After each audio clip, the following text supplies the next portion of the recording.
Everyone, good morning, welcome to my channel lovely Rikta. আর আমি রিক্তা চলেছি তোমাদের সামনে আমাদের একটি ব্লগ নিয়ে। আজ হচ্ছে মঙ্গলবার, বৃষ্টি ভেজা একটা কিন্তু সকাল। গত কয়েকদিন ধরেই বলতে গেলে 1 মাসের কাছাকাছি হতে গেল এইরকমই কিন্তু নিম্নচাপ চলছে। যাই হোক, সকালবেলা ঘুম থেকে উঠেই যেরকম বৃষ্টি দেখেছি, এখন তো ঘড়ি কাটা অনেক বেজে গেছে, 8:10-15, এখনও ঠিক সেই পরিমাণেই বৃষ্টি হয়ে যাচ্ছে। তো আমার তো এদিকে বাসি কাজ টাজ সেরে কিন্তু চাটা করে সুরজিৎকে চা করে দিলাম, দোকানে চলেও গেল। আমিও, মেয়েটা উঠে গেছিলো ছোট্টটা, ওকে ঘুম পাড়িয়ে দিয়ে জামা কাপড় কটা কেচেও নিলাম। এক বালতি কেচেছি, বাড়িতে বাচ্চা কাচ্চা থাকলে তো কাচাকুচি রোজেরটা রোজ থাকবেই।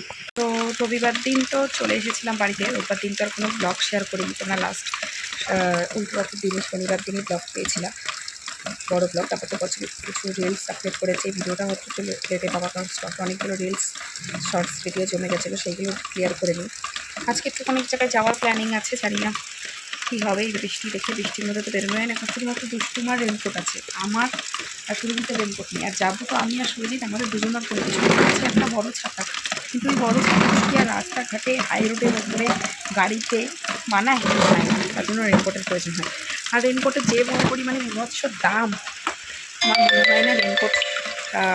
আমার দুষ্টুর বেলায় আজকে 2 বছর আগে কেনা হয়েছিল প্যান্টে দিয়ে শার্ট মতন, ওটার দামই 650-600 টাকা পড়ে গেছিলো। তাহলে আমার কিনতে গেলে মিনিমাম 800-900, সুরজিতের কিনতে গেলে 12-13। জানলার সামনে এসে ভিডিওটা বানাচ্ছি, তার কারণ কারেন্ট নেই। আর মানে এমন একটা মহা বিপদে একটা সিচুয়েশানে আছি, কি বলবো। তার জন্য ভাবলাম যে একটুখানি তোমাদের সামনে এসে কথা বলি। আমি জানলার সামনে অনেকক্ষণ ধরে দাঁড়িয়ে ফোনটা ধরে কথা বলছিলাম, যাতে মুখে একটু আলোটা জানলা দিয়ে আসে, কারণ মেঘলা ওয়েদার, ঘরেও সেরকম আলো ঢুকছে না। তারপর ঘর থেকে লাইটটা আনতে গেলাম, লাইটটাও কাঁপছে, তার জন্য কিন্তু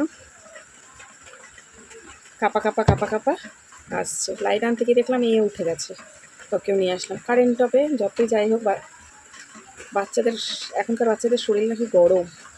তো যাই হোক, এই যে উঠে গেছে, এখন এইভাবে থাবাতে চলবে। কিছুক্ষণ ধরে এইভাবে তো ঘুম পাড়িয়ে আসলাম, আর কি ভালো লাগে।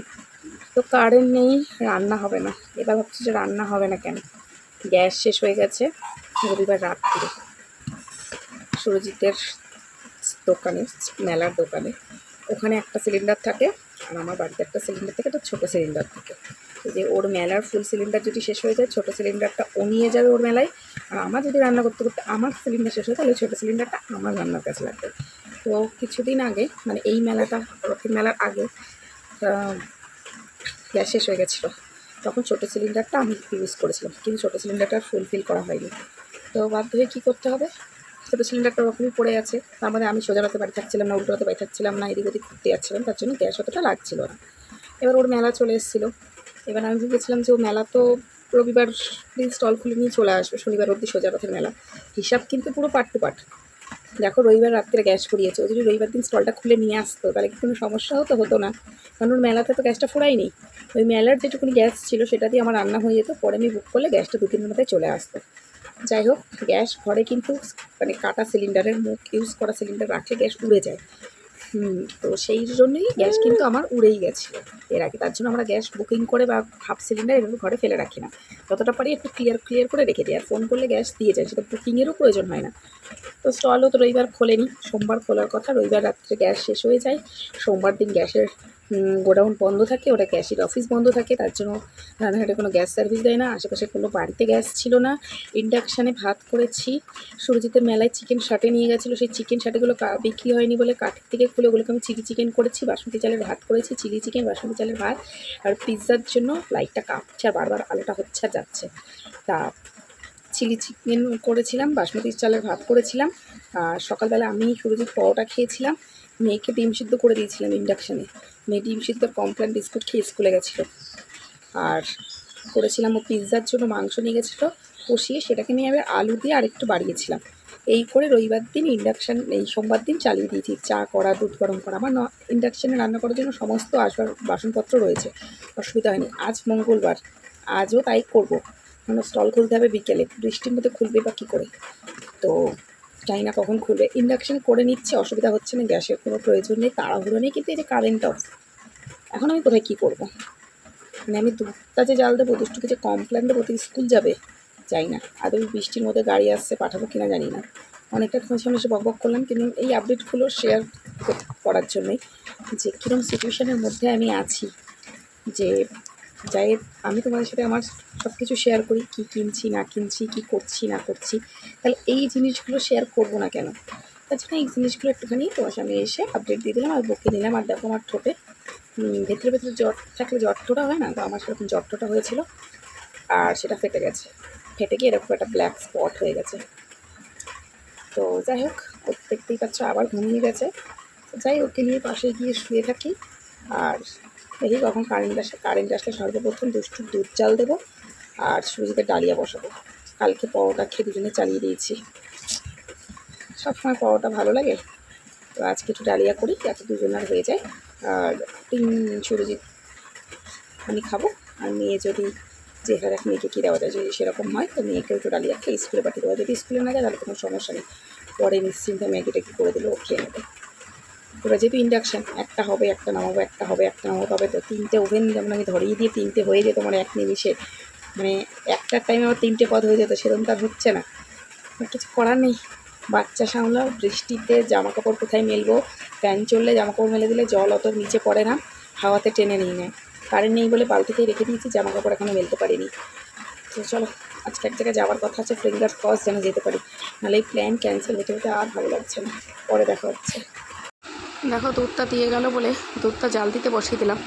কি অসুবিধা না, যতক্ষণই দুধ জাল দেওয়া হচ্ছে ততক্ষণ পর্যন্ত অন্য কিছু আর বসাতে পারছি না। তো এই সাদাটা হলো গিজারের সুইচ, এইটা ফ্রিজের আর এইটা লাইটের।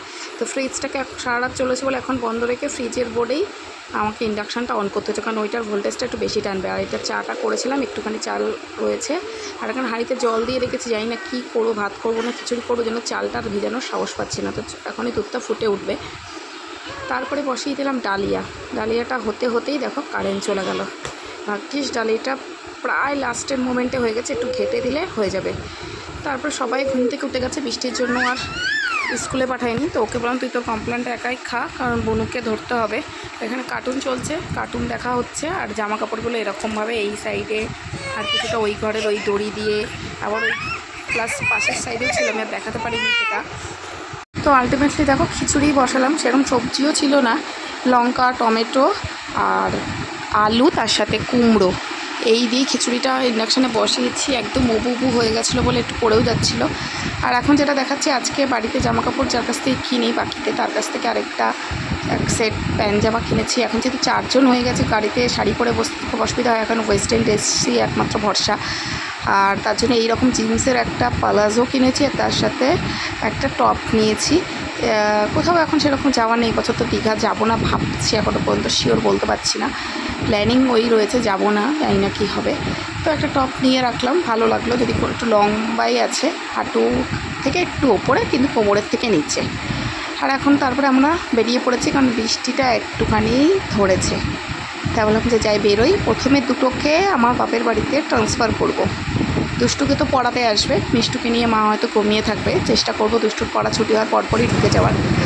দেখো বেরিয়ে পড়েছি আর এখন হাই রোডে উঠে গেছে। আর হাই রোডে উঠলে না আমার এই টার্নিংয়েরগুলো ভিডিও করতে খুব ভালো লাগে। তোমরা কে কে হাই রোডে উঠে এই সমস্ত দৃশ্য দেখতে আর ভিডিও করতে ভালোবাসো, অবশ্যই কিন্তু আমাকে কমেন্টসে জানিও। রানাঘাটের মধ্যেই আছে, এখন রানাঘাট ক্রস করিনি। আর এখন কিন্তু এই যে প্রায় চলে এসেছি হবিবপুর ইস্কনের কাছাকাছি। তো ভাবলাম এইখানটাতেও একটু ভিডিওটা নেওয়াই যাক। ওই দেখো হবিবপুর ইস্কন দেখা যাচ্ছে। তো তারপরে তো আর কি বলবো, ওয়েদারটা এত বাজে ছিল, ছাতা নিয়ে বেরিয়েছিলাম যেহেতু আমাদের রেনকোট ছিল না, কিন্তু যখন মিষ্টুকে নামাতে যাচ্ছিলাম তখন কিন্তু আমি পড়ে যাচ্ছিলাম ছাতাতে বেঁধে। তা ছাতাটা বাঁধা পড়লো বলে ছাতাটা বাড়িতেই রেখে এসেছি। তো বৃষ্টি আমাদের সেরকম ধরতে পারি না। আর এখন কিন্তু শান্তিপুর ঢুকে গেছে, শান্তিপুর একটা বিখ্যাত জায়গা দিয়ে আমরা ক্রস করছি। তোমরা কি কেউ কি জানো এই বিখ্যাত জায়গাটা কী? অবশ্যই কিন্তু আমাকে জানলে কমেন্টসে জানিও, আমি আর কিছু বললাম না। আমাদের কাজ মিটে গেছে আর তারপর আমি এখন তোমাদের সামনে আসলাম। সেরকমভাবে তো সামনে আসানোই হয়নি তোমাদের বাইরে। আর আমার ড্রেসপত্র থেকে বুঝতেই পারছো, যেখানে যেখানে যাচ্ছি বৃষ্টি সেখানে সেখানে যাচ্ছিলো, কিন্তু আমাদের ধরতে পারছিল না। তো এখন এর জন্য বেশ সোপই শুকনো আছে, বৃষ্টি আমাদের ধরেনি। আবার সেই বিখ্যাত জায়গাটার পাশ দিয়েই ক্রস করছি। তো আবার ভালো করে যাওয়ার সময় এক সাইড দেখাতে দেখাতে গেছিলাম, আসার সময় আরেক সাইড দেখাতে দেখাতে যাচ্ছি। ভিডিওটা আর একটু ভালো করে করতে পারলে ভালো হতো, কিন্তু যেহেতু আমি ক্যামেরাটা লুকিয়ে করছিলাম তার জন্য এতটুকুনি আমি ক্লিপ এইভাবেই নিতে পেরেছি। তোমরা যদি কিছু জানতে পারো তো অবশ্যই আমাকে কিন্তু কমেন্টস করে জানিও। আমি ফার্স্ট টাইম গেলাম তো ফার্স্ট টাইম দেখলাম। বিজেপি দুই অসীম করাটি সিভিক ভলেন্টিয়ারের দাদা মহিলাটাকে শাড়ি ধরে টানাটানি করেছিল আর কান ধরে উল্লাস করিয়েছিল। তিন অসীম করাটি সিভিক অসীম করাটি স্ত্রী কাজল করাটি সিভিক ভলেন্টিয়ারের বৌদি, সেটি করেছিল তার বাড়িতে গিয়ে অঙ্গনারী কংগ্রেস। যখন যাচ্ছিলাম থানার সামনে দিয়ে তখন কিন্তু থানার সামনে এত লোক ছিল না, আর এখন থানা ঘেরাও বলে একটা বিক্ষোভ চলছে, তার জন্য পুলিশ সিকিউরিটি প্রচুর, ভেতরে সবাই তালা বন্ধ করে রেখে দিয়েছে। আর আমি যেই কারণে এসেছিলাম, শান্তিপুর মানে শাড়ির ঠিকানা, টাইটেল থ্যাম্বল থেকে তোমরা বুঝেই গেছো, তো সেই সমস্ত শাড়ির মালপত্র কিন্তু আমি ব্যাগে পুরে নিয়েছি। আর লোকেশন থেকে এখন যাচ্ছি হাই রোড, কারণ একবার হাই রোড পৌঁছে গেলে আর লোকেশনের প্রয়োজন হবে না। তো হাই রোডে আসার পথে ভাবলাম বিখ্যাত সেই রানাঘাটের আস্তলার চায়ের দোকান থেকে এক কাপ চা খেয়ে নিই, কারণ আমি চা খেতে খুব ভালোবাসি। সেটা দুধ চা, লিকার চা হলে কিন্তু আমি আবার রিজেক্ট করে দিই, আমার কিন্তু ভালো লাগে না। তো দুষ্টুর জন্য ফুটি নিয়ে নিয়েছিলাম, আর আমি নিয়ে নিলাম বাড়ির জন্য চপ। এই বৃষ্টির দিনে গরম গরম চপ কিন্তু ভালোই লাগে।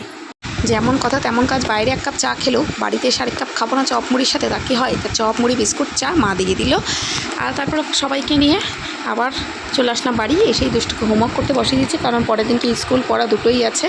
আর আমাদের রাতের মেনু কিন্তু আজকে বিরিয়ানি। আসার পথে বিরিয়ানি কিনে নিয়ে এসেছিলাম, তো এখানে সুরজিতেরটা বেড়ে নিয়েছি। আর সুরজিতেরটা দেখো কি সুন্দর করে আমি ঢেলেছি, আর এখন দেখো আমারটা কি বিচ্ছিরিভাবে ঢেলেছি। তো একটা শর্টস ভিডিওতে তোমাদের সাথে শাড়ির ভিডিওগুলো শেয়ার করে দেবো। আজকের ভিডিওটা এই পর্যন্তই রাখলাম। কেমন লাগলো অবশ্যই কমেন্টস করে জানো। ভালো লাগলে প্লিজ লাইক, ডু শেয়ার আর সাবস্ক্রাইব মাই চ্যানেল। বাই।